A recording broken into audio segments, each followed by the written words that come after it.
car? This is the first? Same. Yes. Just the one number.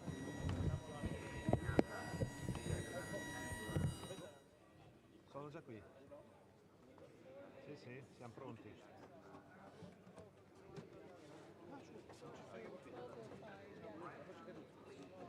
Outside or inside the car?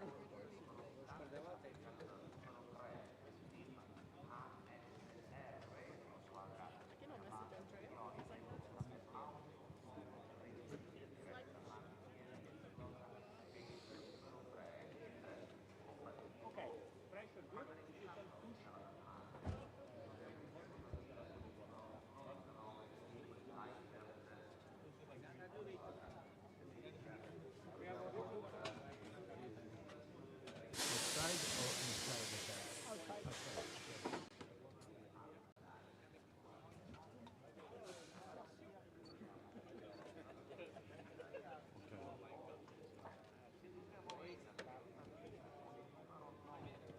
They're very massive, the cars. I need to be smaller, also you. Some cameramen, they go like this.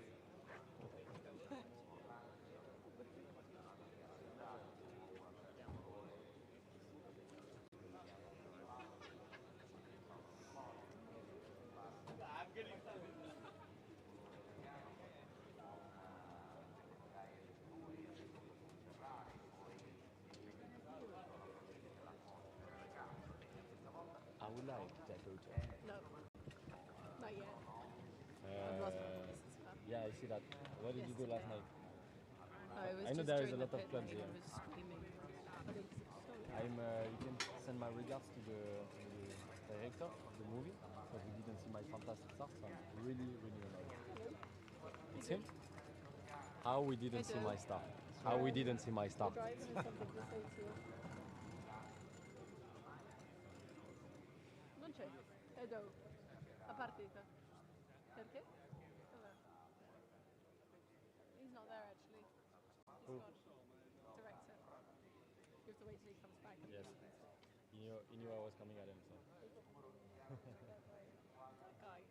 Can't wait to be interviewed by Andrea. Do you want Andrea? I don't know where he is, but he's No, but you told me he was doing the interview on Saturday, no? Saturday, yes, yeah. Also today, some interviews, but I'm trying to look at it.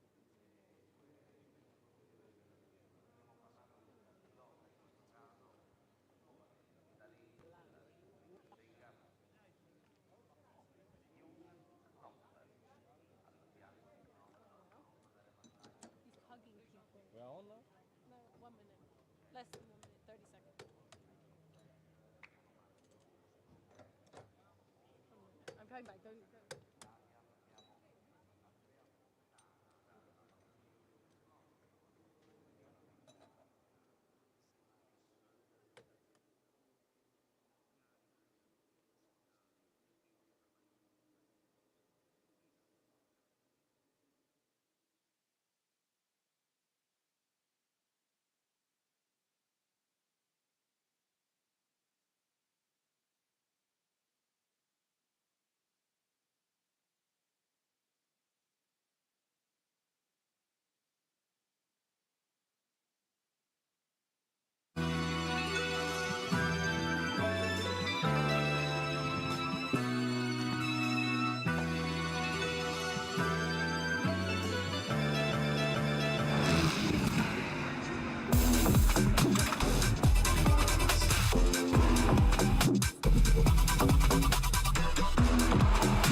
Welcome to Misano Adriatico on the eastern coast of Italy. This is round 6 and the 12th of 12 races of the Lamborghini Super Trofeo Europe, and 2 of the 4 title battles are still to be fought out and settled. That's in the Pro class and the AM class as well. My name's Bruce Jones, and alongside me I have a man with a lot of Lamborghini racing under his belt, Baptiste Moulin.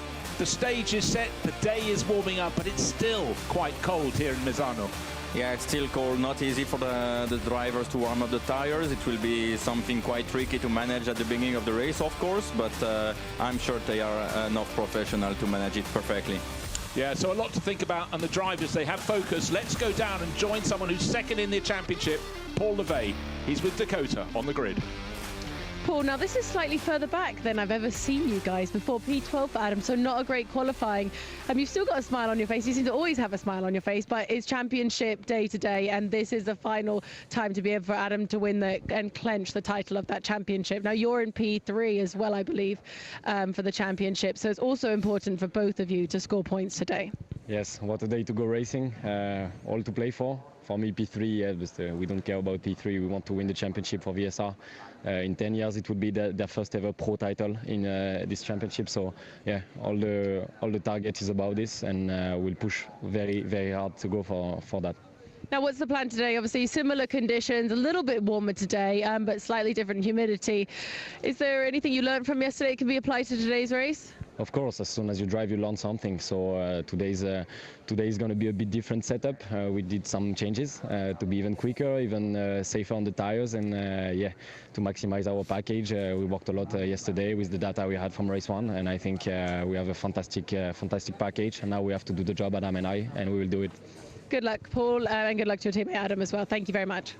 Yeah, thank you, Dakota. And just to stress, by missing the Nürburgring round, Paul doesn't have the same points as his teammate Adam Butera. Adam has 109 points, which is 6 more than Enzo Garacci and Joseph Notpab, but they're starting respectively 8th and 6th in their class, with a handful of drivers from the Pro-Am class ahead of them. So it's going to be very complicated, Baptiste. Right, air temperature beginning to rise, 13 degrees Celsius. Track temperature is 10 degrees warmer than it was before the first race this morning, but it's still cool. It's still about getting those tyres to work, not only in the early laps of the race, but the balance. They've got to be good in the final laps when we get past, let's say, the 40-minute mark in this 50-minute race. Of course, the tire management is always really important at the beginning of the race, but also at the end. The first driver doesn't have to push everything in the first stint and give some possibility as well in terms of tire efficiency, for the second stint to the second driver, of course. Yeah, and some drivers are friendly to their teammates, others not so much. What we've had this year is a fantastic array of drivers winning races. We've got a guest car in this race, Brendan Leach and Nick Stati. They're starting on pole position. They won yesterday afternoon's race, so they may go off. And there's a Pro-Am car second on the grid, Fred Shandoff sharing with Andrei Lewandowski. They're not in the championship battle either, so that's a bit of a confusion. But up and down, we've got the 4 classes. You've raced a lot of Lamborghinis, and we heard of Vincenzo Sospiri racing. You did racing with them a few years ago. I can't believe they haven't won the pro title yet in 10 years in this series. Yeah, it's not an easy championship. Everything has to put and be together to achieve the biggest goal to win the championship. So I hope for them they will achieve this target today, as I know them well. But yeah, I'm quite confident, to be honest. Well, I tell you what, someone who's raced an awful lot of Lamborghinis with huge success. Andrea Caldarelli now on the microphone in the pit lane. Down with the Privitello family. Yes, hi Bruce. I'm here with Luciano. Donovan is in the car. Best qualifying of the year. How are you guys feeling? How you can imagine how we feel. He also wins the race yesterday and today. The best qualifier of the year. So have a lot of things that came out of this race. Yeah, I believe a lot that will be very nice race. I hope that no accident because it's very in the middle of the war. But I hope that and I think that we will do very good race after this qualify. Did you speak with Donovan before the race? Did you tell him to be safe? Of course. It's the first thing. Then he have a piece for go to find in front and overtake. I believe that he will do a very good job. Good luck. Yeah. Thank you and have a nice day.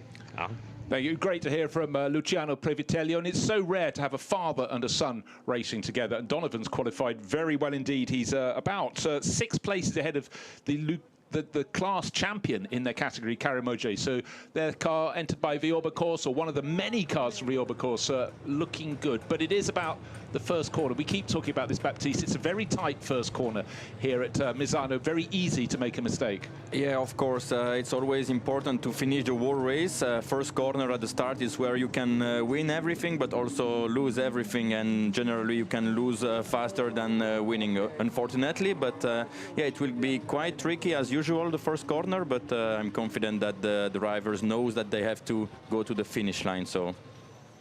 Yeah, it's going to be super tough. And bear in mind, this is the largest of the grids in the three Super Trofeo series. We've got the Asian series, the North American, the European, here on home ground.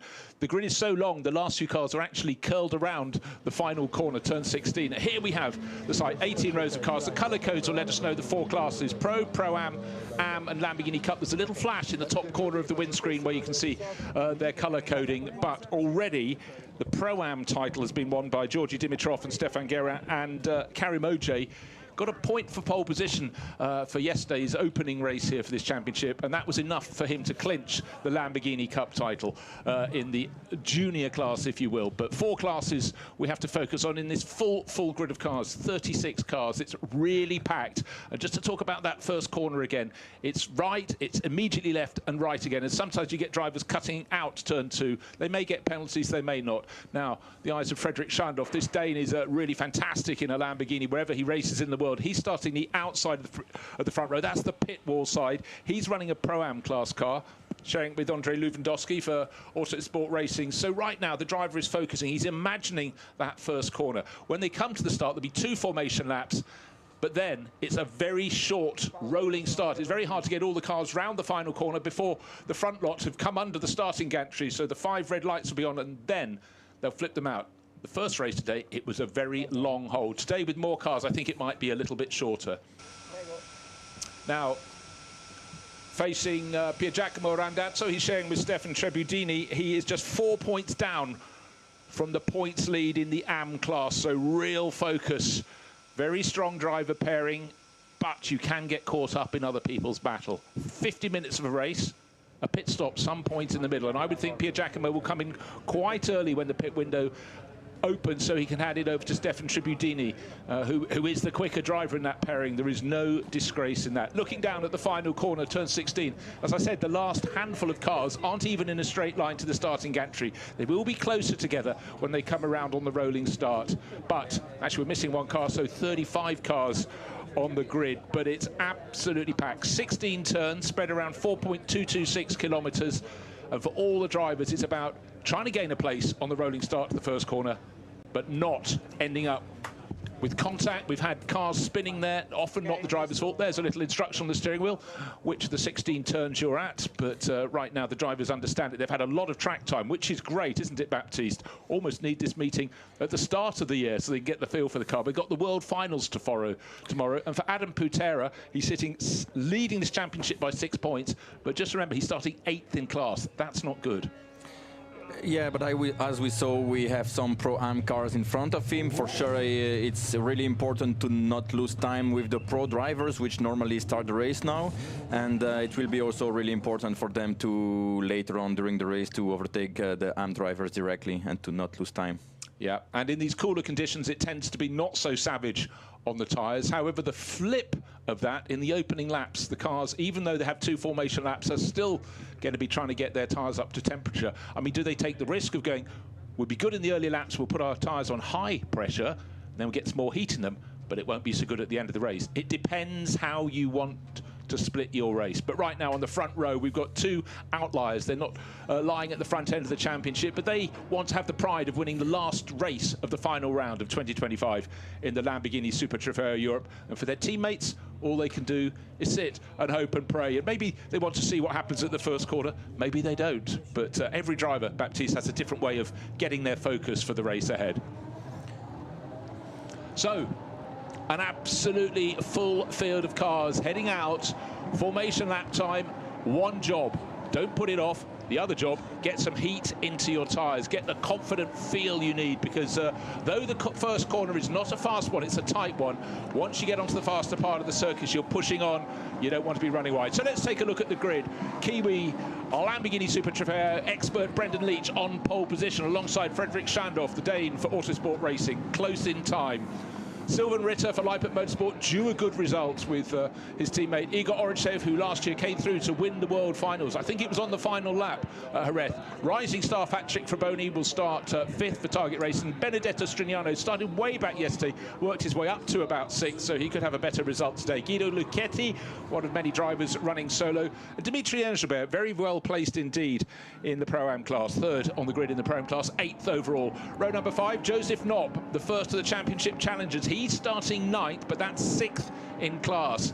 Andrea Fontana had a very good finish yesterday. He's sharing with Amaury Bonduel. They will start from 10th on the grid. Stefan Lemeray, top runner in the AM class, sharing with Rodrigue Guillon, and Adam Patera, championship leader, outright championship leader, does not want to be down in 12th place, has to just focus and gain places immediately. Adrian Lewandowski there will be starting 13th, and Gustav Wisniewski alongside a pair of Polish racers. And then Pier Giacomo Randazzo for Vincenzo Sospiri Racing, and Donovan Privitello, we heard from his father, Luciano, way out clear in the Lamborghini Cup category here on the grid, at least. Then Søren Mazur, the Polish driver, and Paolo Bilieri line up on row number 9, both running in the AM class. A big grid of cars. This is almost the mid-grid here. Bronislav Formaniak for Mikiniak Motorsport running in the Pro-Am class, and Kaya Bergman, I don't know why he's that far down. They just haven't got the grip of this circuit this weekend. Ugo Bach, and he is running the Pro-Am class, and in the title battle, well, no, the battle to be 2nd overall, along with Karim Oj, who was already the Lamborghini Cup champion. Then Massimo Giglia and Stéphane Guerin, AM and Pro-Am together on row number 12. Francesco Turzo, Italian racer on home soil for DL Racing, will be running solo. And Diego Locanto, he shares with Segu, and then Alessio Ruffini and Holger Harmsen. Holger didn't get a good result yesterday. He'll be looking to fight back. Here we are, the cars going around turn number 14, almost the end of the lap, but still the cars on the grid. Alfredo Hernandez Ortega and Adalberto Batista, both of those will be running solo in this race. Philip Tang, he was out very early on yesterday, and Christian Bortolato among the Lamborghini Cup runners. Row number 17, Serge Doms and Chicha Chan will be running on row 17. The cars are going up to the penultimate corner now. Fred Roberts brings up the rear of the grid. Canadian racer, 35 cars coming out to play, and play they will.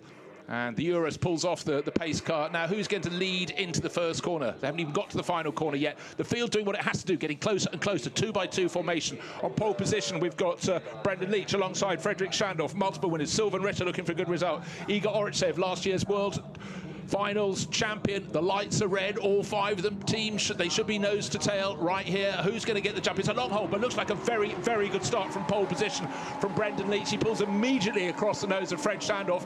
Any action is going to be coming in from behind them, but looking from above. Igor Oritsev in the metallic blue car goes in from 4th to 3rd. In behind, there might be 2 or 3 abreast. This is the tidiest start we've seen all weekend. That's a good job with 35 cars getting both into and out of the first corner complex, the first, second, third corner complex altogether. A few cars running wide on the exit of turn 3. Just remember, their tyres are cold. Track temperature is only 19 degrees. They race on hotter surfaces in the summer. Wow, I'm super impressed here. I don't think we've had any contact. People clean and tidy. And the person who gained, well, clearly a great start from Brendan Leach, tucked in behind, really snaking around under braking for turn 8 is Fred Schandorf and Igor Oritsev. So 3 of the quickest drivers in the field doing their business. Now, the Oregon team, the pink, yellow and green car, we're looking for progress from Joseph Knopp. Bear in mind, he's running 2nd in the championship, and I think he may have gained a place or 2. It's busy. I also think that maybe Adam Patera has got ahead of him. I have to wait and see when they get into the background of the shot, the white car with the yellow and blue stripes.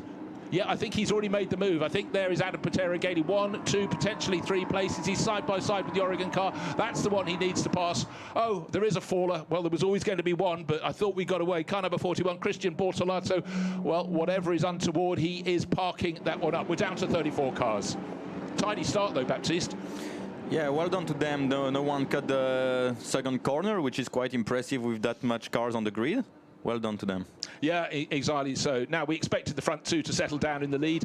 And again, it's about tyre management. Their tyres are still cold. As Brendan Leach goes through with a half-second margin at the front of the field over Fred Schandorf and Igor Oritsev, they're already dropping the car in 4th position, which is Sylvan Ritter for Leipert Motorsport. So Leipert leading the race and 4th, so they've got a good setup for their car in these cooler conditions. Leading Pro-Am is Fred Schandorf in 2nd overall. Leading Am is Lemeray, car number 27. That's Stefan Lemeray, shares with Rodrigue Guillon. He's just ahead of Paolo Bilieri, and with that good grid position, Donovan Privitello is leading the Lamborghini Cup class by about 8 or 9 positions. So he's really going to give his car eventually to his father Luciano in a very good position in class. Yeah, we see that today they have quite a good pace, the Privitello family, since the beginning of this weekend. Yeah, well, it's good for the confidence too. If you could just feel settled with your car, a little bit of place changing there. Car number 2 making progress. That's Ugo Bach. sharing with Renault, and poor Renault Kuppens was ended up with just 3 wheels on his car yesterday, so this is better. And Bach and Kuppens actually sitting 3rd in the Pro-Am Championship. It was already settled by a brilliant start to the season from Georgi Dimitrov and Stefan Guerin. They had the title in their pocket before they arrived here in Misano. Now we're riding on board with Fred Schandorf in 2nd place. What were you seeing there? Do you feel the cars have almost got their tyres up to temperature now? Yeah, of course it takes time to bring the heat into the tires. Really important also to warm up the brakes. The brakes will give the heat to the rims and then the tire itself. So yeah, I think they are all managing as they can, and for sure we will see some difference between now and the end of the race. Yeah, exactly. So at the moment the cars are lapping in the high 1 minute 35 second category. I expect them to get into the 1 minute 34s, but some really good nose-to-tail racing. Great little battle. That's 15, 74 and 57, or is Engelbert in 7th in 74, Fontana 8th, and Guido Lucchetti tucked in behind them. They're somewhere near the track at that point on the circuit. They will get back into position. Turn 3, a lot of the drivers coming out of that 3-part complex are running wide. Later in the race, with more heat in their rubber, the Hankook Racing rubber, they tend to be able to stay on the track more. But already the first track limit warnings are starting to come in. Sylvain Ritter, who's running in 4th place, he's picked up one. Dimitri Engelbert in 7th, likewise tucked in behind in 8th place, Andrea Fontana. And this is an important one, Joseph Knopp, 2nd in the championship. He's running just outside the top 10. He does not want many of those, many more of those, because when they add up, you get a final warning, the penalties come. And bear in mind, the first race of the day for the North American Series, Colin Queen won on the track, but he had a 5-second penalty to add to his time. That put him 3rd overall. Oh, a little bit of contact there, a little bit of rubbing, and a little bit of bodywork. Was it an end plate of a wing? Couldn't quite see, but down that back straight between turn 10 and 11, a little bit of contact, not good. Yeah, even more when it's 2 cars coming from the same team. Of course, they are playing together, but still it's better to not risk anything at the beginning of the race.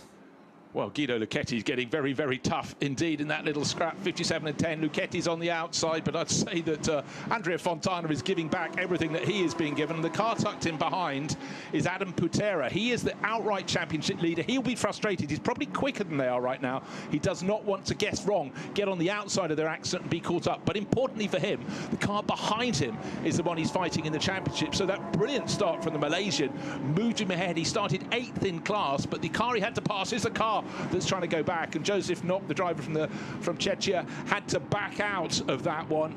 And this is the championship battle. The fact it's outside the top 10 is unusual, but then qualifying wasn't good for either of those. And Joseph Knopp, well, having a little look. You've got to keep having a look, because you might think 50 minutes is a long time. It's not a long time. You've got to grab every opportunity. Right, now we're riding on board with Fred Schandorf. What are we seeing? This is 2nd place. Talk us through the form of this car as we cut away. We'll get an onboard lap later for a while, but you know, he hasn't got an answer at the moment. He cannot get close enough. He's half a second down from Brendan Leach. But they know each other very well. They race all around the world in Super Trofeos. They know these cars, but at the moment, no change, nothing happening. Yeah, maybe they are playing a different strategy. Maybe Leach will start to pull away now, and then he will have less better tires for the 2nd stint. Maybe Schandorf tries to keep some rhythm, but still giving to his teammates, the chance to still have good tires for the 2nd stint. So it will be also quite important. Yeah, and an interesting thing there, Baptiste, is the fact that Brendan Leach is handing over to a 17-year-old teammate who's only just started in the last month or so racing in the Super Trofeo. That's the Australian racer Nick Stati, where Andrei Lewandowski is sharing with Fred Schandorf, and Andrei's been racing these cars forever. So he will be more accustomed. You almost feel you need to give better tyres to Nick Stati so that he can do his best. But right now, well, some great racing here. Guido Lucchetti in the back of that group, really pushing and shoving. But you said this before, everyone who's raced here knows in a one-make race, it's very hard. There's no performance advantage. It's, you know, to make an overtaking maneuver, you've got to be really, actually quite tough and very positive. Yeah, indeed, it's all about being precise. That's where you can make the difference, the biggest difference, I will say, with you are racing in a one-make series. Right, looking in the background, just start the first three cars managed to get away at the start. Igor Orchev there in the metallic blue car is running in third place, but Sylvain Ritter for Leipzig Motorsport is going very well indeed. I was worried for a second with that shot in the pit lane, someone was being notified of a penalty, but so far it's only track limit violations. But just remember that one for Joseph Knopp, he's a championship challenger, but the person leading the championship at the moment, Adam Putera, at the moment has 0 track limits, so he's doing a better job. Just ahead of him on the track, well, we're talking by half a second, but he's keeping it clean at the moment. That could be important. Right, here, first, second, third, fourth, fifth, sixth in shot. And we've got 2 Pro-Am cars, second and third. That's Fred Shandorf in number 3 and number 12 of Igor Orchev. But the number 70 car, Brendan Leach, the Kiwi, absolutely flying. He's got this young Australian teammate, Nick Stati, waiting to take over from him. And then I'm really starting to sense that the cars in fourth and fifth, Sylvain Ritter and Patrick Fraboni, respectively number 99 and 9, are just starting to get a little bit closer. And for Sylvain Ritter, who shares with the South African Anthony Pretorius, they have 1 win. I tell you what, let's go down because Andrea Caldarelli, fast on the track, even faster in the pit lane. He's got an interview for us. Yes, I'm here with Renault. His teammate is going up in the classification. They still have a little bit of work to do for the Vice Championship. So how you feel, guys? What's the strategy for the rest of the race?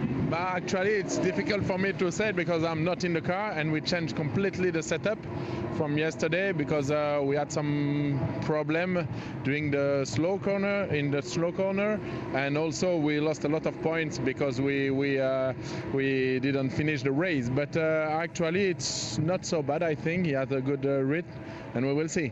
What do you guys change on the car? The setup on the front, on the rear, everything. Okay, so you're gonna discover that in a few minutes. Yeah, exactly. Good luck. Thank you. Thanks very much. Renault Kuppens putting on a smile. I mean, not scoring yesterday was a big disappointment for the Belgian racer because it meant, even though Dimitrov and Guérin won the Pro-Am Championship some while ago, came here with it in the bag, the next 3 cars start this final race. That's Engelbert Nara, Bach and Kuppens. We've just been speaking to Renault Kuppens, and Milos Pavlovic and Alessio Ruffini on 86 points, 84, 84. There are 15 points for a win, so every point is going to count. But yesterday, no blame attached to Renault Kuppens. Someone hit him, someone damaged his car. But you're not going to win the Pro-Am title, but you must aim for second. And I think he's sounding quietly confident. But Baptiste, for all these drivers, it's racing in these cooler conditions is really something different, very different for them. They have to use all their experience and all the sort of feel you get as a driver. Yeah, sure. It's all about finding the good grip of the tires. The grip will change through the race. Of course, you have more grip at the middle of the first stint than the very last lap of the whole race. So, yeah, it's where being a professional driver is quite tricky. You have to stay between the white line. But it's not only about that, it's all about finding the right limit of the car at the right moment. Right, a little graphic on the bottom. Time penalties already coming through. There's a second that's been issued. Car number 57, Andrea Fontana. He's picked up one. He's running in 8th place overall. But now Philip Tang, car number 38. He's running down towards the back of the field in 27th position. He too. But other people have got final warnings. Paolo Bilieri, final warning. Alessio Ruffini, a final warning. And I'm afraid more will come. Up front, though, they're being neat and tidy. But now, with a handful of laps behind them, they're starting to get a feel for their cars. Brendan Leach, fastest lap of the race in the race lead. Now, down as I said, they go from the 1 minute 35s to 1 minute 34s. And he has that fastest lap of the race so far. Just looking to see if any of the front runners are picking up penalties. At the moment, not. But actually, the driver easily leading the Lamborghini Cup class, that's Donovan Privitello, has just picked up a final warning. I'll tell you what he hasn't. Sorry, that's the next slide. He's picked up his first track limit warning. Up front, no, there is no change. There's a 1 second gap between Brendan Leach and Fred Shandorf. Igor Orchev in 3rd place, just tucked in behind. Top 3 covered by 2.5 seconds, so nice and tidy. But these are all drivers who are probably quite easy on their tyres. They're very comfortable with these Super Trofeo Huracans. So it was neat at the start, and it's been neat ever since. Only literally one car spinning around the opening lap, but 35 cars went. So let's take a look back at a replay of the start. On pole position, we had Brendan Leach. He was on the side away from the pit wall, the side close to the pit wall. Not such a good start from Fred Shandorf. He wasn't the one who could predict the start. It's always the pole man, neat and tidy behind. Sylvan Ritter got passed by Igor Oritsev. Third became fourth for the Swede. And now looking at it from in front, again, trying to fit a lot of cars, 35 cars coming down to this first corner. But Brendan Leach moved ahead, moved across to get the wider line into the first corner. That means it was a very good start from him. And he got, oh dear, suddenly as we come out of a replay, a couple of cars at a standstill, another one smoking its way. Turn 15 to 16 is a very short run. And then if someone gets it wrong over the curbing on turn 16, it's very difficult if you're behind. You have to guess which way the car is spinning. Right, down into the first corner. This is a replay. That is super busy on the opening lap of the race, but I must say drivers did a very good job indeed. A couple of cars taken to the grass. Car number 44 there in the background. We'll get that was Kalle Bergman and Mats Tallin's car. Kalle at the wheel at the moment. But the title battle, first and second in the title race, are 9th and 10th overall. However, in some ways, that's really rather good because they've got clear focus on each other. We want them close together.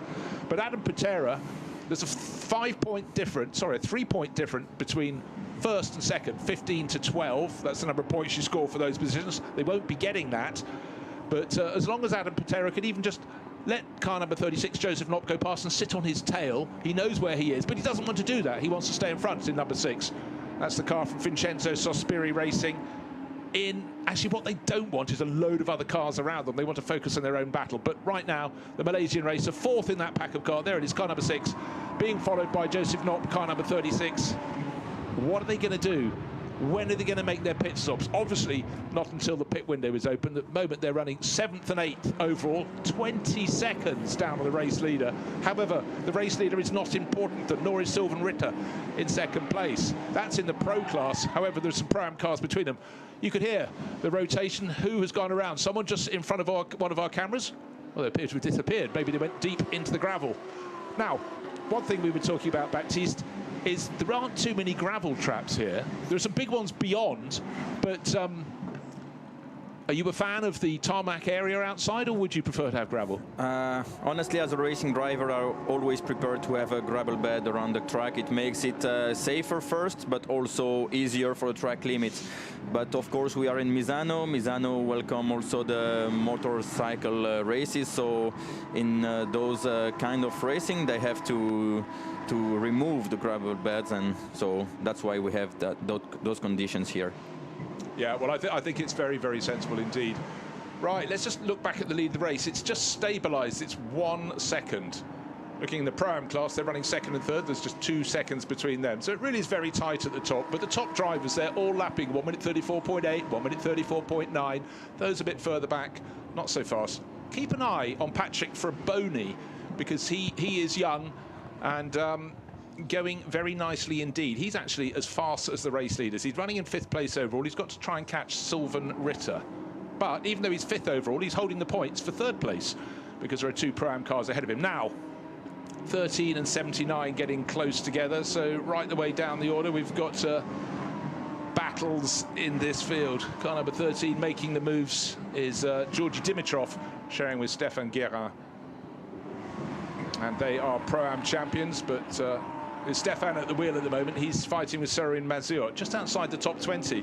And yet this is a pairing that won 2 of the first 3 races. So early in the season, Georgi Dimitrov for CMR and Stefan Guerin had the form. It's fallen away, but they won their class 1, 2, 3, 4, 6 times so far this season. That's why they're the Pro-Am champions.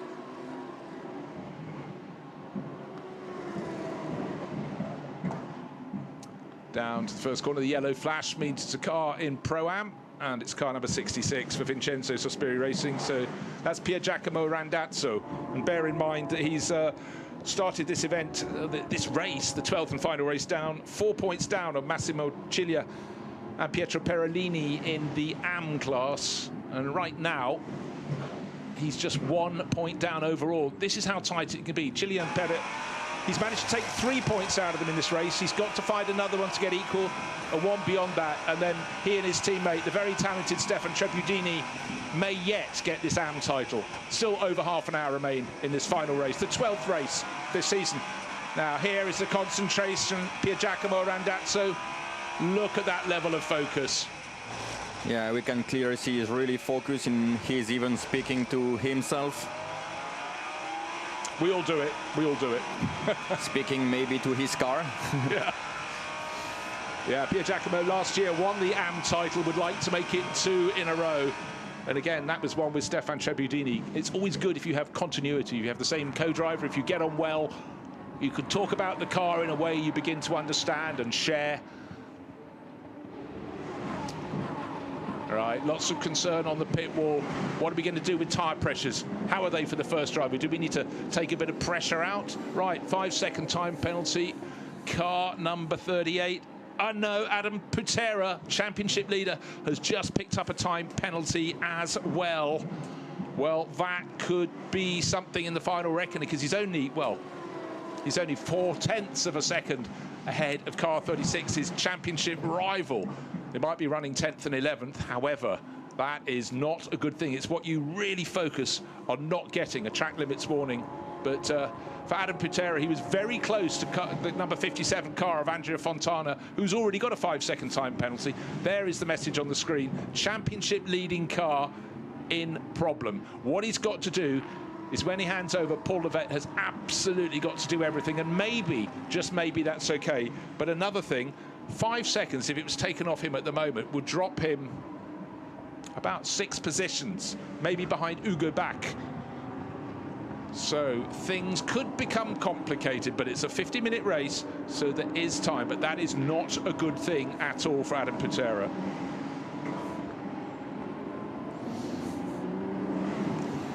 Right, let's have a little glass. Already Karim Ojay had won the Lamborghini Cup title, but Donovan Privitello, who's leading that class in 18th position overall. Next car in class is championship winner Karim Ojay back in 25th. So you'd have to say that Donovan and Luciano Privitello ought to be heading for a second win here in Italy.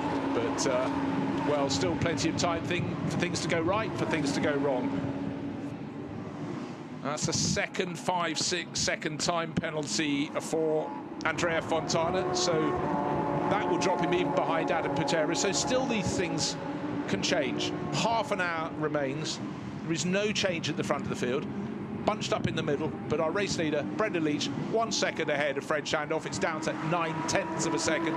Igor Orensev actually fallen back a little bit. He's 4 seconds further back in third overall, but just in front of Sylvain Ritter. I'd like to see Sylvain getting a little bit closer to maybe see if he can improve on 4th place in this race, because Sylvain Ritter and Anthony Pretorius, very good pairing, but they haven't had the results that really I think they deserve this year. Oh, now there was a potential passing manoeuvre. And we just saw that the car 74 also got a 5 seconds penalty. So if everyone got that 5 seconds, maybe it stays clear for the championship. Yeah, maybe they don't count at all when everyone has one. But just saw some overtaking there. Adam Putera gaining a position. And he just moved ahead of Kalle Bergman. So do keep an eye on the green flash on the bottom of the screen. There will be more people getting penalties. It's a question of who and when. But I tell you what, now Adam Putera has got ahead of Kalle Bergman. He's got 2 cars between him and Joseph Knopp. Joseph, car number 36, just having a battle with the CMR entry right in front of him of Dimitri Engelbert. And we've got cars coming into the pit lane. The pit window is open. Who's going to blink first? None of the front runners have dived in as yet. But in fact, Andrea Fontana has come in. He's the one who's earned 10 seconds of time penalties. And Adam Putera also into the pit. So he's going to give his teammate Paul Levette the lion's share of this race, and obviously feeling that maybe Paul's a little bit better in these conditions, give him as much time as possible. But the important thing for Adam Putera, he put 2 cars between him and Joseph Knopp. Joseph also came in, the car that's sitting second in the outright championship. So they should go out in the same position with the number 6 VSR car ahead. But just remember, it's got 5 seconds to be added to its time at the end of the race. And another car getting it is car number 15. And that's Benedetto Strignano, who is running very nicely in 6th position overall. The little bleeper at pit in, warning more cars coming around that almost blind pit entry.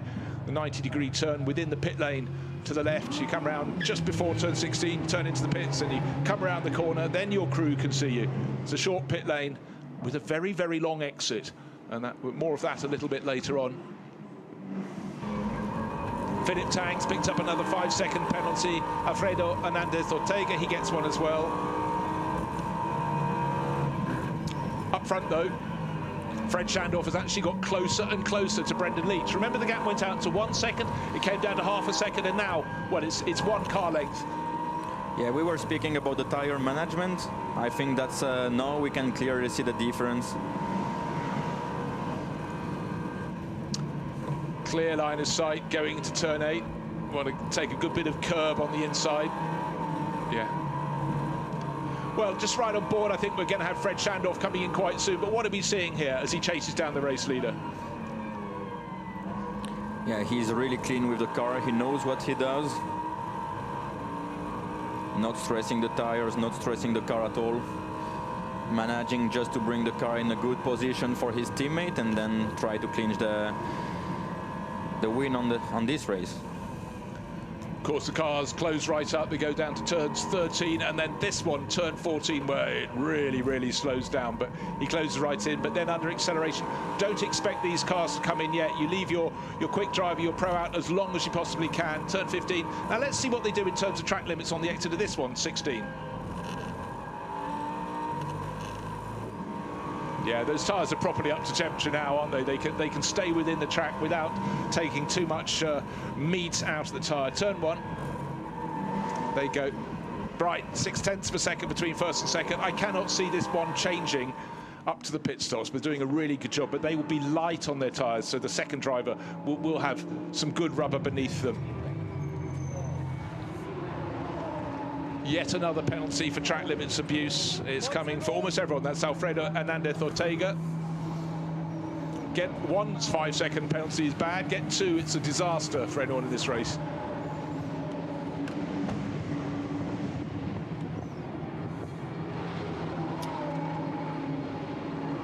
And the gap, by the way, as they departed the pits, want to just get confirmation. The gap between Paul Levey, well, not championship leader, his teammate Adam Patera in car number 6 is the championship leader, and Enzo Garacci, who's just taken over from number 36 car, it's 0.9 of a second. We'll look for their cars. They're just at the bottom end of the top 20. Still quite a lot of the runners have to come in and make their pit stop. Wow, it's good to see the back markers getting out of the way. These are the first 2 cars. Again, we're riding with Fred Schandorf in second place, but you know, really, a 10th is gained of a second, a 10th is lost. Will they come in this time around? Pit window is still open. I think we'll see at least 1 more lap from them before they dive into the pits. 15 and 16 very, very close together. That's the turns. Out of the 16th turn, they go on to start, finish straight. Much better end to that lap from Fred Schandorf. He's brought the gap down from 0.6 of a second to 0.4. Actually looked a little bit closer than that. Up to turn 1 they go. No traffic ahead. So actually for these drivers, they've had no traffic ahead of them all race.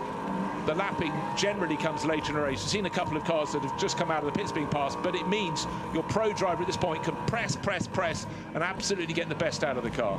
Yeah, of course, it's always really important, even more when you have the clear track in front of you, to push as much as possible to give your car to your arm driver in the better position, of course. And I think that's what Frederick Schandorf and Andrzej Lewandowski are trying to do now. Yeah, need to be tidy, need to be neat. They'll be going, have I got time for 1 more lap? Or do I come in this lap? You need that clear communication with your pits. I thought Igor Orodchev would go with them. He was certainly quick at the start, went from 4th to 3rd, but he hasn't. He's fallen back by about 4 seconds. So Shota Abgazava will take over the Artline car from 3rd. And just remember, of course, anyone who's running solo, they have an extra 3 seconds in their pit stop. But really, none of the front runners are doing that today. We saw it in the North American Series race that Nick Persing had to have 3 seconds extra in his pit stop. And that can put you behind a car that you led when you came into the pits. Right, pit lane really quite quiet, and now we're waiting for the front runners to come in. But at the moment, Brendan Leach leading by 0.4 of a second. This is one of the many cars from the Oregon team. That's Adalberto Batista. But the one we want to see its position on the track is the teammate car car 36. It's second in the Pro Championship, and it's still behind the car with which it's fighting for the overall title. Now Brendan Leach comes in. Fred Shandorf does not. He goes around for one more lap. He's going to squeak it in just before the pit window closes. But right now, Nicola Stati, young Australian, getting on board as the Kiwi. Brendan Leach gets out, gets him strapped in. And get this, Nick Stati has not done a lot of racing in cars like this, to put it mildly. Already seen him on the top step of a podium. And here he is. Spent most of this season competing in single-seaters, but in Formula Regional in the States, in the Oceania Series, GP3 in Europe, GB3 that is, and European Lamborghini, so a lot of racing for the driver from Western Australia. Can he get on the podium all over again? I think we're seeing a bit of a star in the making, but he's got to get all the bits he needs to do right. He's got 20 plus minutes to do that. Can he take another win here at Misano? Again, it always seems such a long time, Baptiste, when you sit in the pit lane waiting to be told to go. Yeah, it's never fun to wait that much time. You can start to stress a little bit. Of course, it can be a positive stress as well, give you some confidence and adrenaline. But normally when you put the first gear and then you release the clutch, then everything goes away and you're ready to fight. And also, you know, when you get out onto the circuit, as we have Fred Shandorf coming to the pits as well, there he is, popping his belts, you know that the first few corners you've got to get the feel for the tyres. You know you could also, at that point, pick up a track limit violation. So you've got to be so focused as you try and have every signal coming through. Fred Shandorf out, and the belt's being moved out the way, so Andrei Lewandowski can get in. Now, let's see what he does. Everyone has a little procedure they have when they get into the car. Andre just getting those belts tightened up.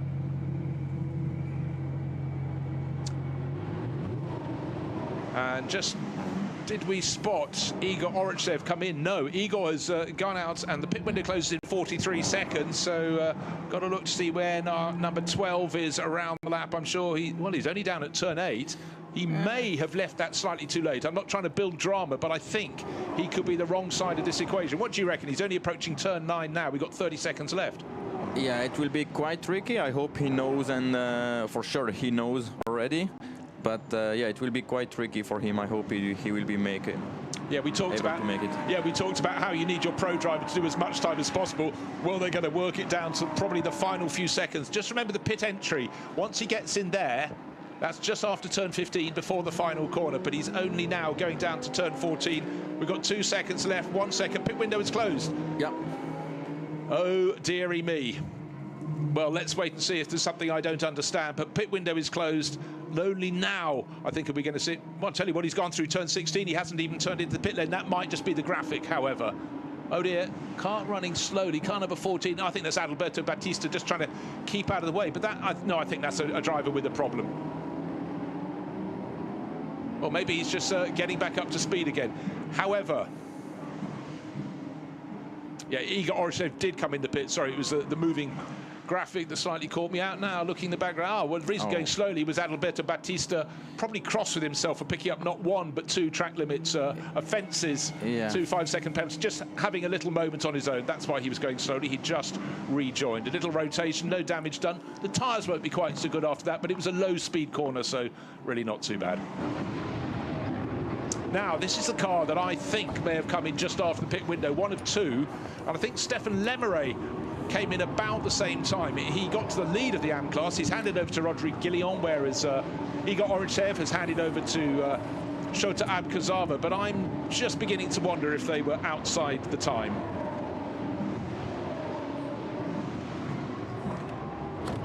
So once these final cars rejoin, we'll have clear line of who is leading. And to my eyes, it will be Nick Stati in car number 70, but except I'm wrong, because simply he's just been passed by car number 3, which is the car that have been chasing him since the start of the race. So Andrei Lewandowski, car number 3, there he is, has moved ahead of Nick Stati. So Nick has got to get his focus on. He's got so little experience in Lamborghini Super Trofeo racing, but the most important thing for Andrei Lewandowski in the white and blue car is he got in front, but is he going to cover the inside line? Nick Stati saying, inside line, my line. Have I got the braking done to turn into turn 1? Yeah, he has. Not even too far towards the edge of the circuit. It was clean. It was tidy, wasn't it? Yeah, it was clean. Yeah, neat and tidy. Andrei Lewandowski's been racing a Lamborghini Super Trofeo for a very long time indeed. Has a little look, again, going past a back marker. In fact, was that the blue car of Shota Abkazava? Yes, it was. Car number 12, and he's just got his shoulder out, and Andrei Lewandowski, who was very polite when Nick Stutty came past, suddenly found someone who wasn't being quite so polite and actually had to swerve out of the way. But just bear in mind, I've got a question mark in my mind that he's given the position back. Okay, Shota Abkazava, but I'm still wondering if he came in, or his driver, co-driver, Igor Orsev, came in just too late. We looked at the clock, and the car on our graphic was still going out of turn 14. Just when the pit window closed. I will leave that in the hands of the race officials. What we are seeing, though, is Nick Stutty, having got ahead of Andrei Lewandowski, is galloping clear in the lead of the race. Right, let's look at our championship challengers. And at the moment, 6 is ahead of 36, which means Paul Levey, who's sharing with championship leader, his teammate Adam Putera, doesn't have the same points because Paul missed the round at the Nürburgring, is ahead of Enzo Guaracci by much, by 0.5 of a second, half a second. That is nothing, but the thing is, even if that flips around, it will still be a championship for Adam Putera, because at the moment they're running down in 6th and 7th position, which means you're talking only 1 point different between them at the end of the race in terms of their score, and that will be enough. Sitting on a 6-point advantage, Adam Putera, here he is, car number 6, can actually cruise, but not do what he's just done there, which is running wide beyond the edge of the circuit, because you know what, a 5-second penalty would be applied once you've got too many track limits warnings, and that could be a disaster. So right now, Paul Levey has got to go, okay, calm it down, but the person who's trying to upset him is Enzo Guaracci. Enzo already raced in the North American Series race this morning, so he's getting a lot of track time, getting more and more accustomed to the cold track temperatures here. Track temperature, well, it's the same as it was at the start of the race, 19 degrees Celsius. Right, let's take a look at the pro standings. There'll be a 7-point championship victory for Adam Putera if he stays where he is. What won't help is if he picks up any further track limits excess, because then will come a time second penalty. But look, Patrick Fraboni and Giacomo Pedrini, they're running 4th overall, 2nd in class. They're not too far out of this championship mix. But at the moment, Adam Putera has got, just keep the number 36 behind him, just for the case of understanding. Make it simple, keep him behind, and then you don't have to do what drivers don't like doing, which is doing the maths. Of course, it's always better to not risk anything, even more when you're playing a championship.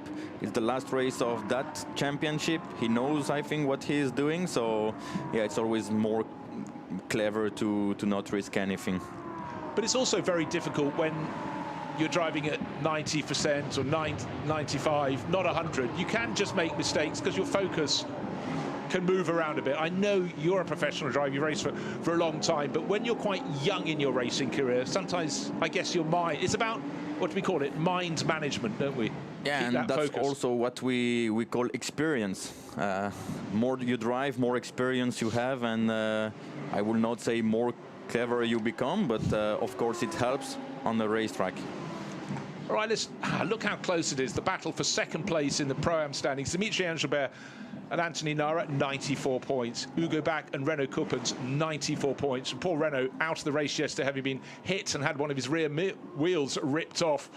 Still, they'll be fighting their own particular battle. And Renaud is running 2nd at the moment in the, third in the Pro-Am class, 1 position and 2.5 seconds ahead of the 74 of Anthony Nara. So if he stays where he is over the remaining 14 minutes this race, that will be fine, and they will take 2nd behind the long-time Pro-Am class leaders Dimitrov and Guerin, who already had the championship won before they came here to the 6th and final round at Misano.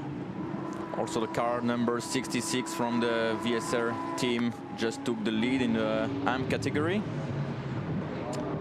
Well, that's very, very important indeed for Tribudini and Randazzo. Randazzo did the first part of the race. We had the onboard. We looked at him talking to himself, talking to his car, maybe talking to his team. But Stefan Tribudini, he'll have the focus. He's moved into the AM class lead, heading for maximum points, and that should be enough to overtake the number 61 entry of their championship rivals, the Oregon team pairing of Pietro Perolini, who's on board, and Massimo Giglia, who started the race. So very tight. Look, at the moment they're heading for equal scores There's no more Tribudini can score, but Perellini, if he can pick up one position, will take that AM title. So his next target is Adrian Lewandowski, car number 5, GT3 Poland entry, 3rd in the class at the moment.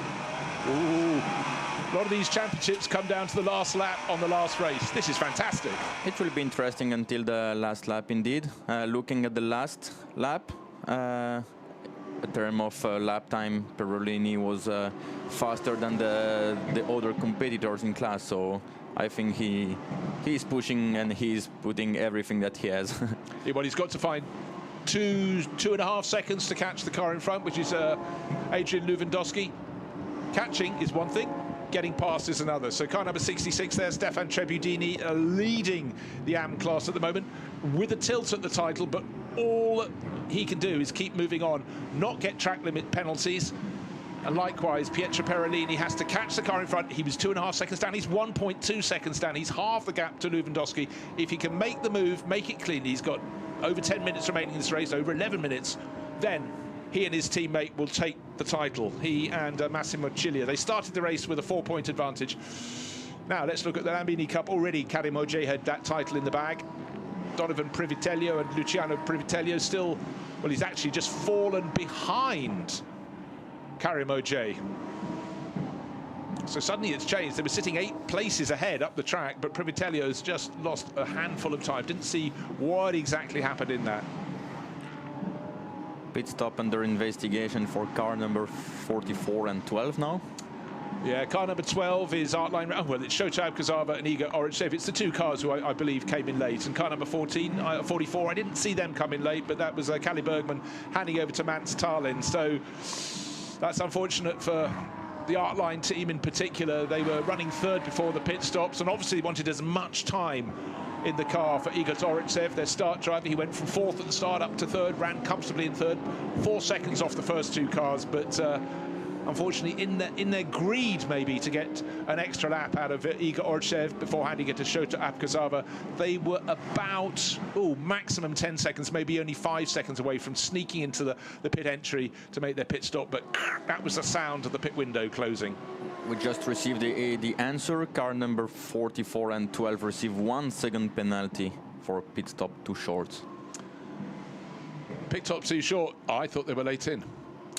Well, I tell you what, let's go down and join Andrea Caldarelli because he is down with Randazzo, who is going very nicely, or more to the point, his teammate Stefan Tribudini leading the AM class. Andrea.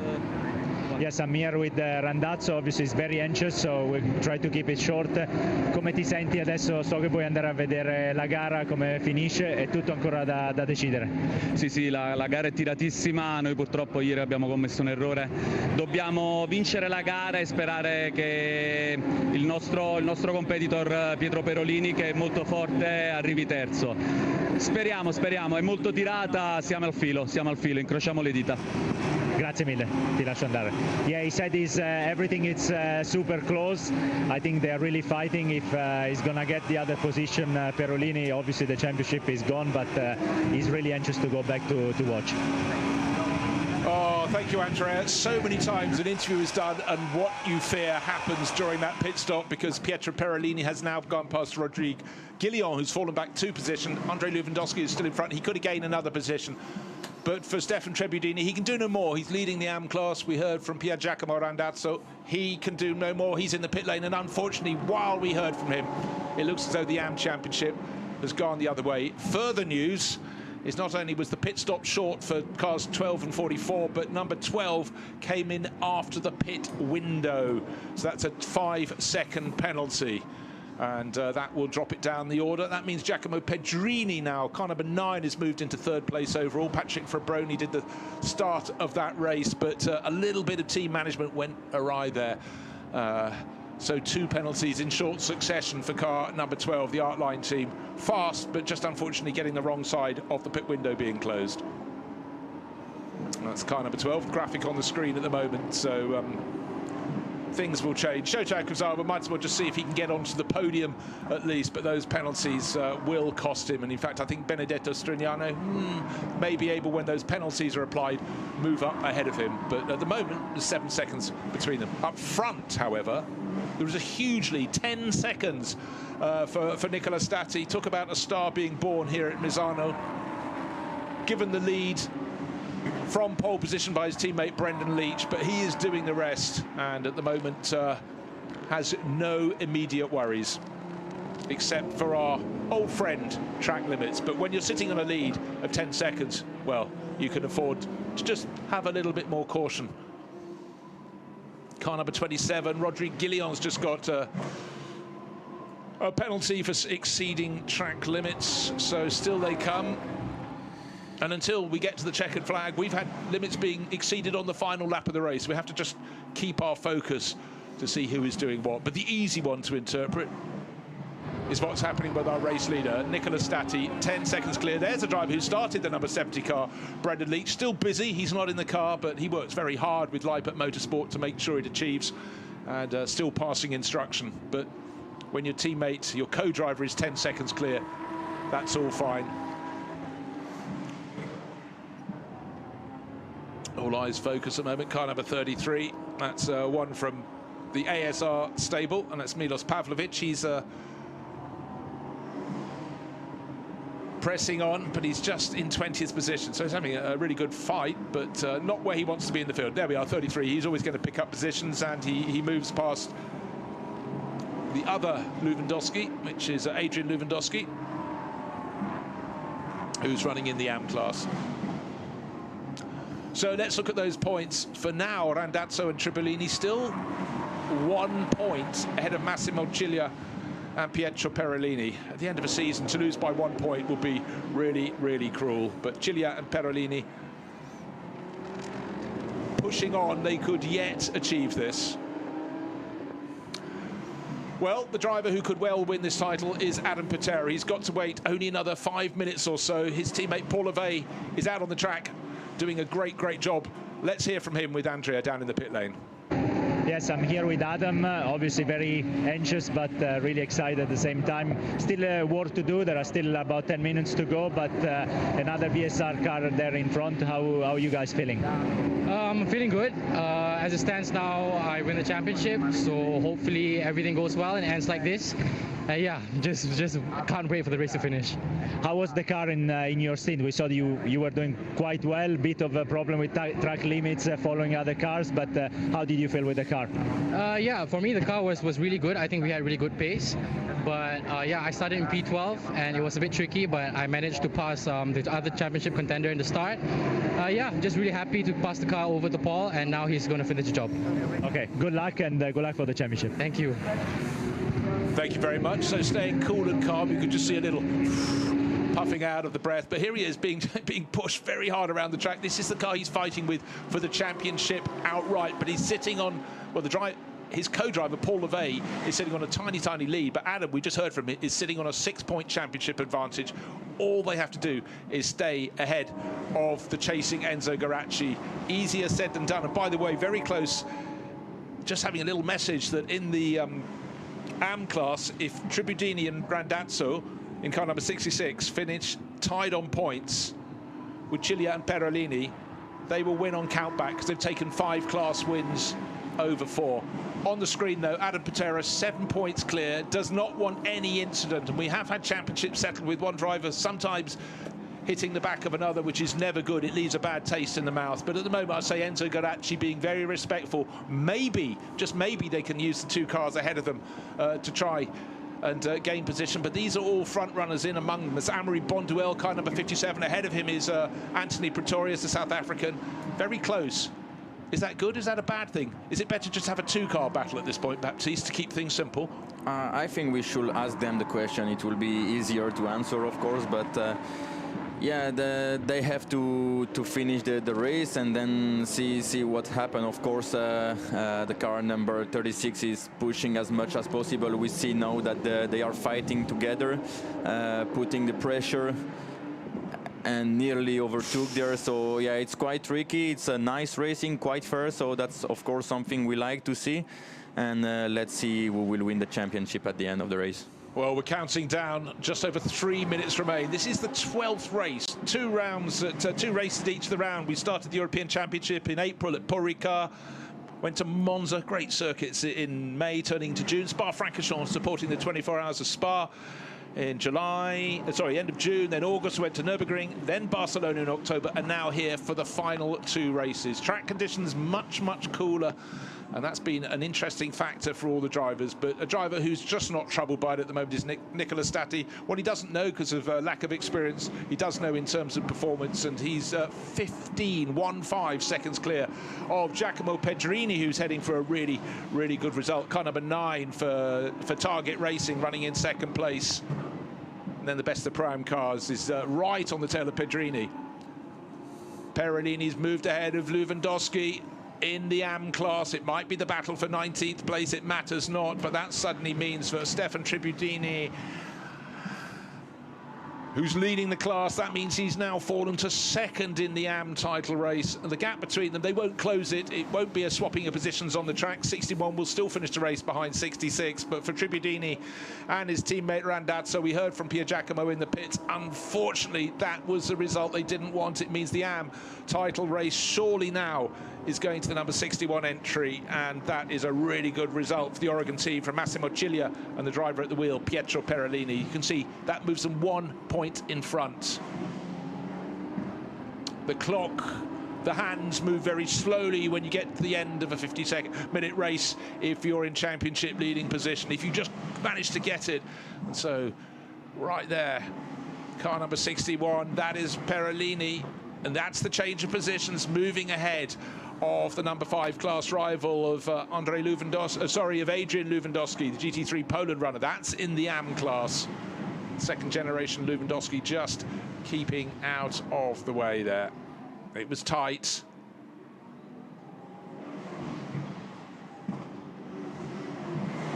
Looking as though another position will be gobbled up fairly soon. 61 making more progress, coming past the pits. The Oregon team will be going, thank you, you got the job done, kept it clean, gained the position he needed to do. And in fact, since then, clearly he was being held up before, he's now really starting to drop Adrian Lewandowski and pull clear in 2nd in the AM class. That will be enough for the title battle. Right, here we are. Final minute of the 12th race, the final race of the 2025 Lamborghini Super Trofeo Europe, and the number 70 car not home yet, but on to the final lap, starting it with probably an advantage over Giacomo Pedrini of 16 seconds, and Nick Stati can afford to back it off. The 17-year-old Australian's just taken to Lamborghini Super Trofeo Racing, as though he's been doing not just all season, but for seasons before. He has not. This is only his 2nd race meeting in the championship. He's already put 1 win in the bag. That was yesterday. Can he make it 2 here? You'd have to suggest he very likely can. And leading by, well, 15 seconds precisely. Still got a Pro-Am car in the top 3 positions, which is very good. It's Andrei Lewandowski, who's building on the work of Fred Shandoff, who pushed this car very hard in the first part of the race when Brendan Leach was at the wheel. Oh, a car just driving off the inside of the circuit on the exit of between turns 8 and 9. So I don't know who was having the problem there, but we'll have to make sure it's none of our championship challengers. Couldn't tell. But right now, it looks like it's going to be 2 wins from 2 races at this meeting from Nick Stati and Brendan Leach, car number 70, Leipert Motorsport. Just a few corners to go. Can back it off. Coming up to turn 12. 2nd of the kinks down the run from turn 10 to turn 14. Goes through turn 13 into 14 now. It tightens up and coming out around turn 15 now, no concern about any track limit warning. Actually, still another 5-second penalty coming in. That's Philip Tang who's got there, but he's not challenging at the front end of the field. And here, I think we're going to see even bigger smile today for a 2nd win. To win once is good. To win twice means there was no luck involved. And for Adam Patera, this year's champion, waiting for his teammate to still come home, will be in probably 8th position overall, but as long as his car, number 6, with Paul Levey at the wheel, is ahead of Enzo Garacci, car number 36, then the title will be his. Giacomo Pedrini crosses the line in 2nd place. Lewandowski in Pro-Am comes 3rd.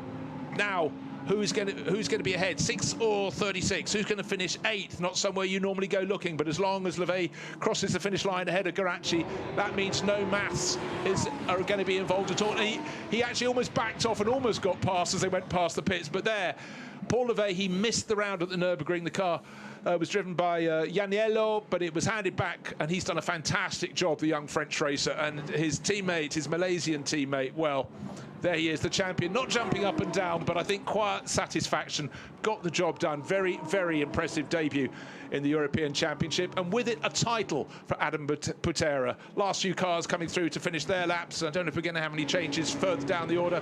Stefan Trebbiadini probably will come through to win the AM class on the track. He does, just behind Stefan Rossina. Waiting for Pietro Perolini to come through. He does too. So Perolini, car number 61, wins the AM title at the final race, the final round, with Massimo Ciglia. But here, cruising in for Leipzig Motorsport, a new face, but here's a new champion, and he's waiting, yeah, getting up on the pit wall, welcoming the team. And that moment, Baptiste, when you can finally go and breathe out as a new champion. Yeah, I can feel the pressure he's releasing now. Well done to the team for the race they did today, but of course to the World Championship they managed, so well done to them, but also well done to the car 61 that clinched now the championship as well in the AM category, also to the Pro-Am winners and the LB Cup winners as well. Yeah, so a lot of elements to be sorted. We had 2 of the titles already sorted before the final race of the final round. That was the Pro-Am title, which was already won before we came to Misano. Georgi Dimitrov and Stefan Guerin. And Karimojay wrapped up the Lamborghini Cup title by taking the point for pole position for the first of 2 races. But everything else was to fight for, and now we know the champions outright is Adam Butera, the driver from Malaysia for 2025. So congratulations to him. And likewise, the other title battle to be sorted out. There is Adam Butera. He's going to get on the radio to his teammate, to Paul Levey, and say thank you. Ball! Ball, are you there? Ball?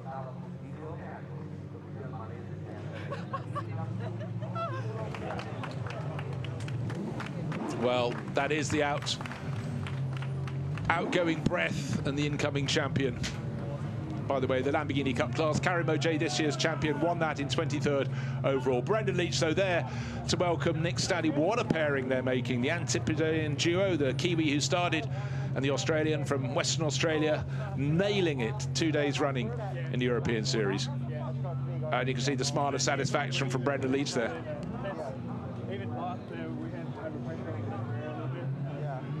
But as they chat, anybody who can win a race in the Super Trofeo by 15 seconds, that is a big, big win for the pairing, for Leach and Stati.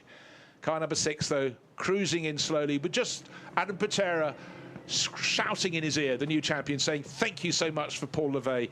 It might have been their worst result of the season, 8th place overall, but in many ways it was one of the sweetest. It was just enough to make sure they kept... Enzo Geraci actually went past, was given victory because of 5-second penalty. We'd rather forgotten about that, or I'd forgotten about that. Swapped their positions around, so Paul Levey fell behind, but importantly, that was fine.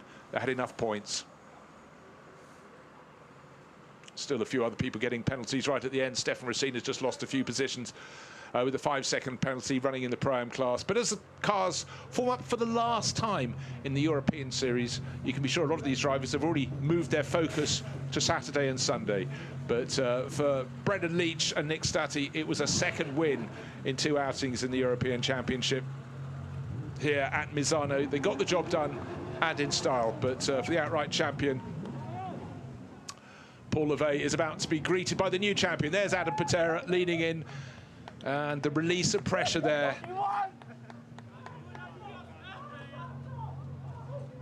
Understandable delight down there.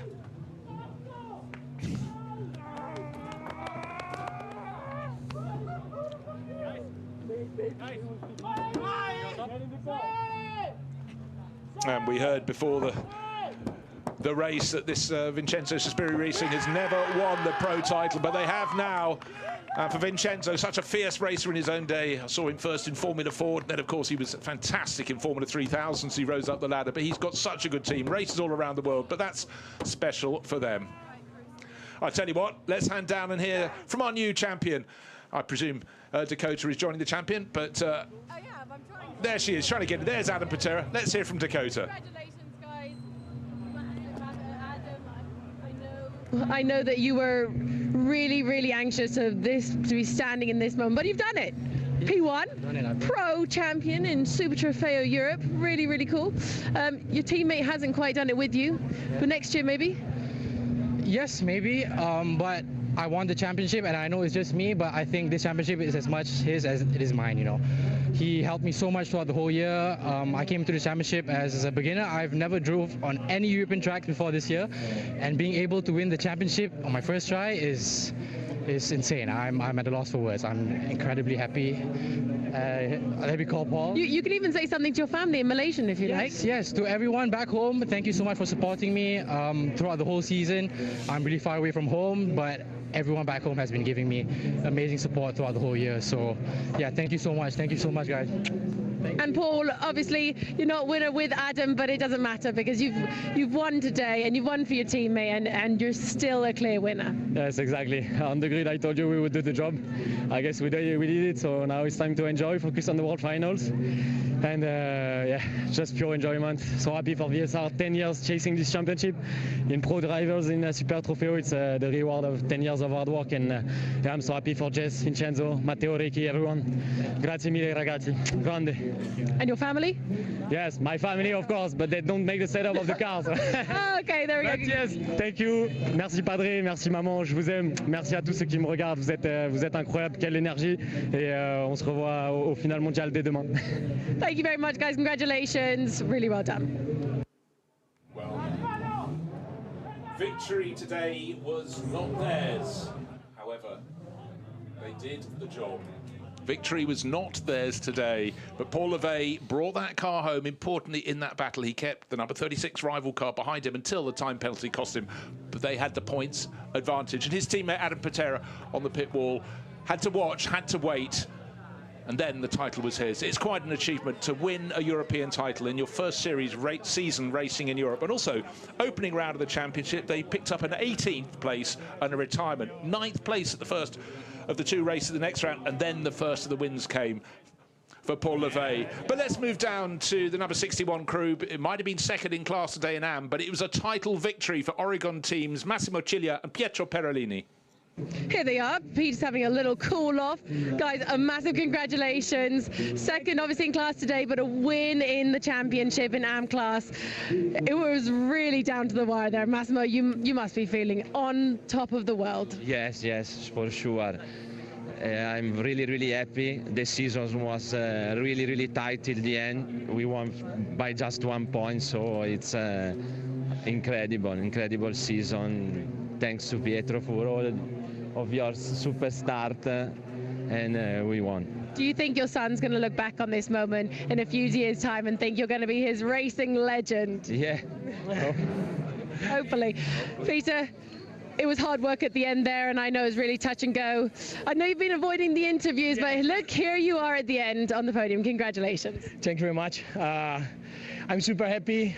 We did an amazing job. We started, in stealth mode the first part of the season. That after the summer break, we took the right gear, and then we started to climb the classification.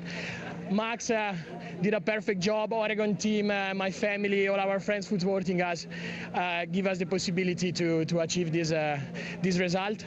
Another good start yesterday without cutting, just for info, and in the end we won for 1 point, so it's a very big drama for us, but we are super happy. Ottimo lavoro, both of you. Congrats to our competitors, because they were the toughest that we could have. There you go. Season. Thank you. You're welcome. Thank you very much. Thank you, guys. Thank you very much, Dakota. So some very happy faces down there. Pietro Perolini and Massimo Ciglia. They came through. They didn't win their class today, but they fought back. 4th, 3rd, 2nd position was all they needed, and that was enough to stop the combination from Vincenzo Sospiri Racing, Car 66, Stefan Tribudini and Pier Giacomo Randazzo. They moved ahead of them on points. Just is enough. as the cars get escorted away. Still lots of trophies to be awarded for the final time in the 2025 Lamborghini Super Trofeo Europe. The day was started bright. It's going a little bit overcast and grey here, but the smiles will burn that away. Nick Stati and Brendan Leach, victory yesterday, victory today. What a combination. Look at that margin of victory, 15 seconds over Patrick Fraboni and Giacomo Pedrini, who worked their way forward for Target Racing. And Andrei Lewandowski, Fred Chandorf, third overall. They won the Pro-Am class today, but overall in that championship, that was already in the hands of Dimitrov and Guerin. They had that in the bag.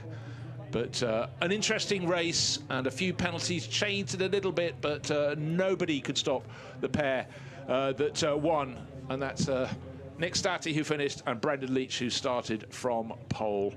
But the championships that were sorted, but Adam Patera now, it might have been 8th place on the track for him and his teammate Paul Levey, but he took the pro title from the challenging Enzo Garacci and Joseph Knopp, and the AM title was started today in the hands of Massimo Ciglia and Perolini. They fell equal and then slightly behind, but by moving up to 2nd place, they got the points back, got enough to put in the bag to win the other title still to be sorted. That was the AM title. And now we wait for the drivers to come out onto the podium. Lots of smiles, lots of chatter.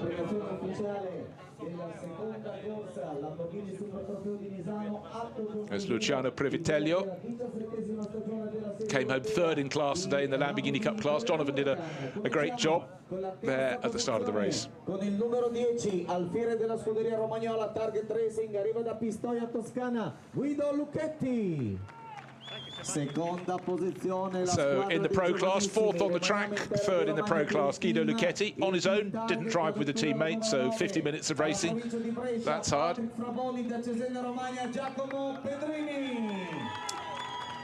The young ones, Giacomo Pedrini, car number 9, and his teammate Patrick Fraboni. But another young one, 17-year-old Nick Stati and Brendan Leach, 2 wins in 2 days in the Super Trofeo Europe. On to the top step they come. E ora è il momento di sollevare il cappello per ascoltare tutti assieme l'inno nazionale tedesco.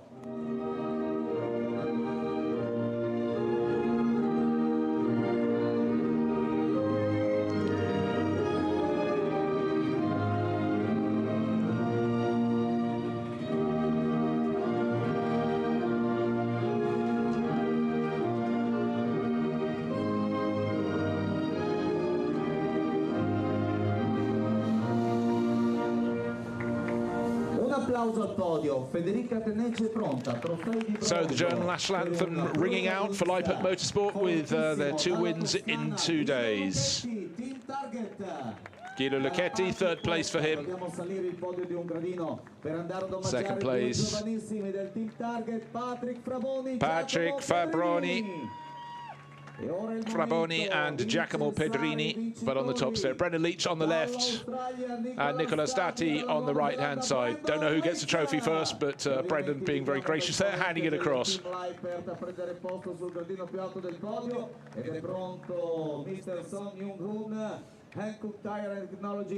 the trophy coming across also for the team, for Leipert Motorsport, team representative up there. And he's just as happy, there you are. So it's time to take place all together on the first step of I just remember for all these drivers, it might be a Friday afternoon after 1 day of practice, 2 days of racing, but there are the 2 days of the Lamborghini World Finals ahead of us, still here at Misano on the Adriatic coast of Italy. It's a coolish autumn day. We started with cloud, went to sunshine, it's gone back. The temperature stayed very low, but they all mastered their tyres in these very, very cool track conditions. Nothing they're used to. But the bubbly is sprayed. But still 3 more podium ceremonies to follow. But at the moment, national anthem is done. But here, the winning combination However, it was the car that finished 8th overall that took the title. Adam Patera had to watch as his teammate Paul Levey brought it home in the lead of the championship. 5 points. Levey ending up 4th overall because he missed one of the rounds, and Fraboni and Pedrini actually overtook by finishing 2nd on the podium here today. They almost moved quietly up the order, but there was nothing quiet about the winning duo of Nicola Stati and Brendan Leach. But title win there on his first season in Europe, and the first pro victory for Vincenzo Sospiri Racing in 10 years of trying in the Super Trofeo. That will be very special indeed for the man from Forlì. Job well done in the pro class. Right, we're moving on to Pro-Am now. The number 2 crew of Renault Kuppens, Ugo Bach, coming home 3rd in the Pro-Am class battle. 2nd in this battle with a combination that started the season so strongly with 2 outright victories. That's Georgi Dimitrov and Stefan Guerin running for the CMR team. But here we have Andrei Lewandowski and alongside him Fredrik Schandorf. A Pole and a Dane up on the top step. That's 2 class wins in 2 days.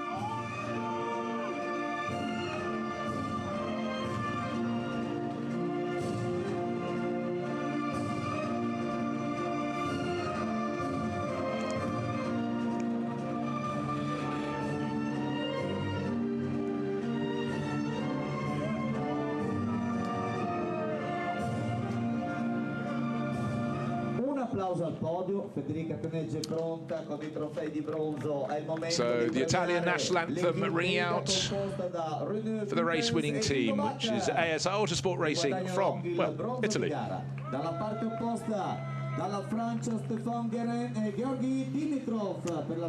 Trophies all round, and this year's Pro-Am champions closest to us, 2nd overall in the Pro-Am class today, in 10th place overall. But what a strong season for Dimitrov and for Guerin for CMR. Well, on the top step, 8th place to win the Pro-Am class yesterday, 3rd place today, so an outstanding finish the 2025 season in the Pro-Am class for Fredrik Schandorf and Andrei Lewandowski. They didn't do all the rounds, but when they did, they were very, very quick indeed. And for Autosport Racing, a team representative comes up to get the trophy as well from Hankook Motorsport. Showing your trophies in front of you. And then you can just look downstairs. And there we are. It's not just the official photographers down there, friends and family getting their phones out and capturing the moment. And now, of course, after the trophies, the smiles, the photos, the spray, but a lot of drivers. Andrei Lewandowski wants to have a show of spray. But Renault Kuppens at least obliged him from 3rd place.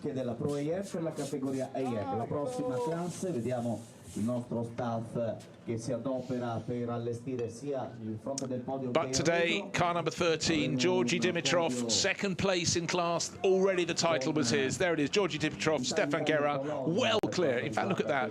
Looking at an advantage of 54 points over Ugo Bach and Renault Kuppens. I'm glad they managed to secure 2nd place, because that retirement yesterday for Renault Kuppens, not his fault, made it look as though they weren't going to get 2nd in the championship, but they did. But look, 2nd, 3rd and 4th covered by just 4 points. Very, very close indeed. Di invitare sul terzo gradino del podio della categoria AM, pilota che arriva e difende i colori del team GT3 Poland dalla Polonia, Adrian Lewandowski. Guadagna il bronzo di gara. La seconda posizione per l'equipaggio. So we move on. Pro-Am, next order. The AM class podium, car number 5, race solo, Adrian Lewandowski, he's up there. 2nd in class, car number 61. They came here hoping to take the title, but at the end, Massimo Ciglia and Pietro Perolini, they did enough. 2nd place for them, but winning the race today, but not the title in the AM class. Stefan Tribudini, car number 60, and Pier Giacomo Randazzo for Vincenzo Sospiri Racing. It's lovely to see, even having been picked for the title, Pier Giacomo all smiles on the top step.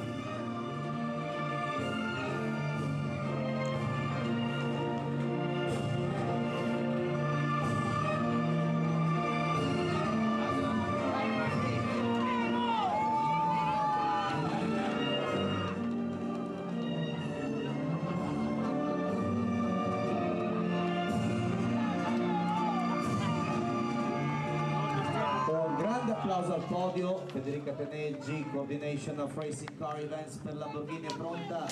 So still great to see the passion, and it's worth emphasising, of course, what we always have in the Lamborghini Super Trofeo is 4 different classes. Of course, you want to get the outright victory on the track, but what you really need to do to win a title is beat your class rivals, and today it wasn't quite enough for the duo on the top step, and the people who were second, they're the happiest.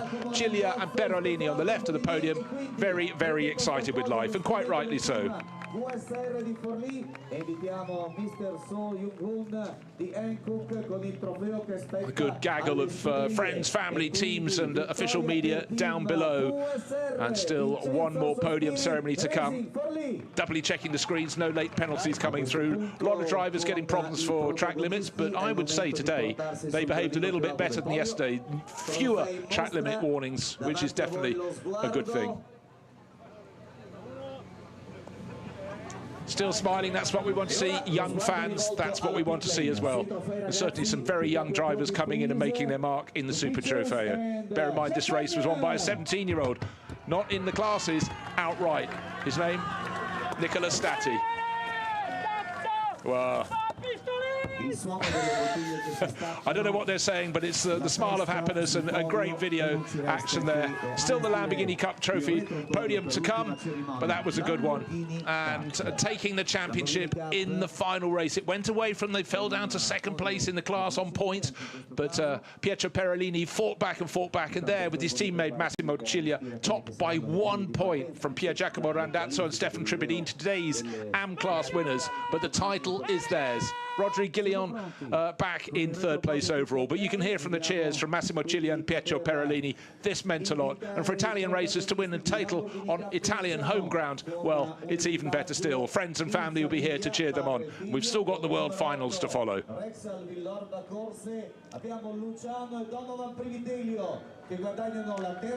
And calling out the drivers now for the 4th and final podium ceremony for this final round. Father and son team, Luciano and Donovan Privitello, 3rd place in the Lamborghini Cup class for them today. 2nd place, car number 90, Holger Harmsen for GT3 Poland. Didn't have the best result yesterday, but today he's bounced back a fair degree. And then waiting for the crew that will come out. Class victory, when I say the crew, I mean the one and only Karimoje on the top step.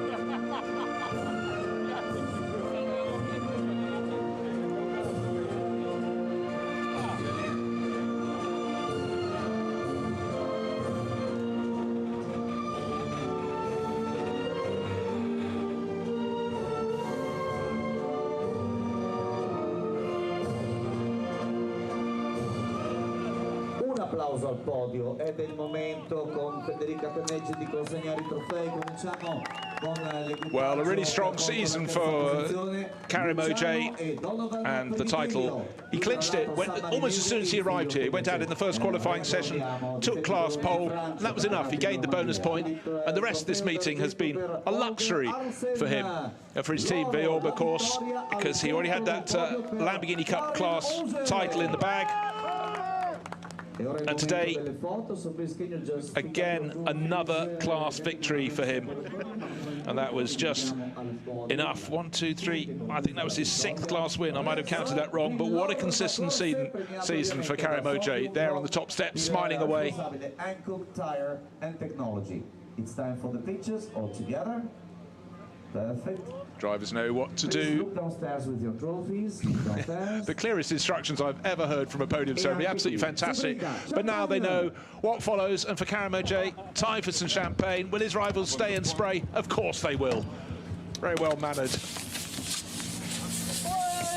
So final round, and again, if you win a title, it's fantastic. If you can win it and then finish your season with another class win, that's exactly what the doctor ordered. And for Karimoje, really busy team here, Veorba, of course, but they make it work. And on home ground, came home in 23rd position overall, but was ahead of all his rivals, as he has been at half the races this season, and that is why 142 points in his bank account for Karimoje.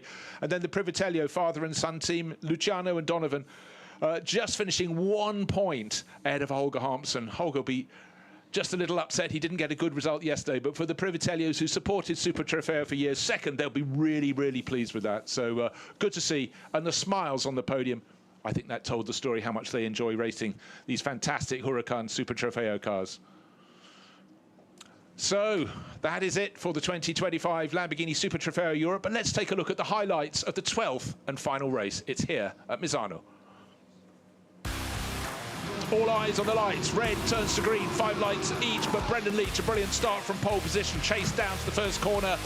On the inside line, Fred Shandorf holding off third place. Igor Orichev around the outside of Sylvan Ritter to go into third place. Everyone else behind behaving very nicely, turns through 1, 2, 3, a few on the grass, down at turn 4, nothing unusual. But in the early stage of the race, you don't want damage, but you do need to gain position, so a little bit of side-by-side action. The driver's still waiting to get the heat in their tyre. Believe it or not, these two are teammates. There might be words in the truck afterwards, but you go racing to race, and that's precisely what they did. Track limits were always going to be an issue in this race. Get several offences, you're fine.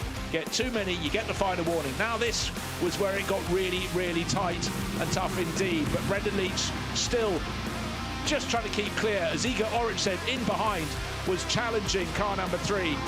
And Lewandowski and his teammate Fred Shandorf had to weather that storm, but Igor Orichev dropped back to third place. And then the first two set off into the distance. But the one we needed to watch was car number 6. Adam Patera came in with a 6-point championship lead. He had to watch one car, it's the one right alongside him, car number 36. It moved in front, had to fight back, had to keep it inside. 6 points difference, he could afford to finish behind, but it's better to do it from in front.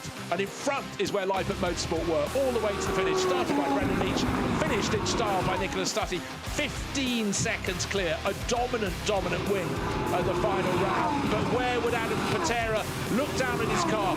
Just coming across the line in 8th position. Time penalty dropped it 1 position, but the points were in the bag, and he took the title. His teammate Paul Levette, who finished the race, missed 1 round, but he played a supporting role and shared in the title for Vincenzo Sospiri Racing. And there are the final winners' trophies on the top set. Brendan Leach and Nicolas Stutty. A job very, very well done indeed. And that is it from 2025 Lamborghini Super Trofeo Europe. We've got the 2 world finals tomorrow. And here at Misano, we've got still one more race this afternoon. It's the final race of the final round for the Asian Series. And that will start at 3:30 this afternoon. Do make sure you join us. My name is Bruce Jones. Thank you very much, Baptiste Boulin. Thanks to you. It's See you goodbye. next year. See you next year. Bye. Thank you.